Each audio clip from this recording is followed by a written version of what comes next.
أسألك البيت بيتين وأسألك الدعاء. تلتفت زينب سلام الله عليها، الإمام زين العابدين سلام الله عليه، قال يا عم زينب ماذا تصنعين؟ إذا سقطت من على ظهر الناقة من ذا الذي يركبك؟ هذول ناس مجرمين، هذول ناس قتلة كفرة، ما عندهم لا رحمة لا إنسانية ولا ضمير. قالت له عم أريد أودع أخوك. قال عم ودعي وأنت على ظهر الناقة. وصار إنه زينب تريد توقف. التفت للإمام الحسين قال له أخويا لا تقول ما عندك مروءة،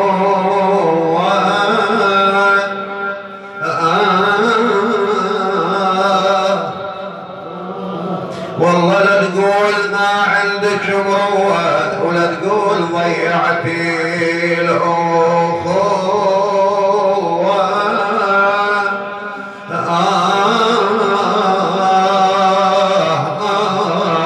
يا أخويا اشحال اليباري لا يعودون،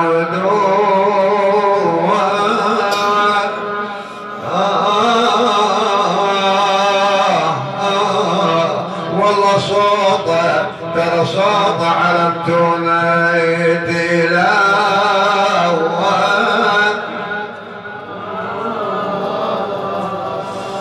اي والله اشحال الى اليباري عدوه ترى صوت علمتون تلوى، صوت علمتون يا تلوى. إنا لله وإنا إليه راجعون، ولا حول ولا قوة إلا بالله العلي العظيم. إن شاء الله تكملون عزاءكم. استقبلوا رادودنا الشاب بالصلاة على محمد وآل محمد.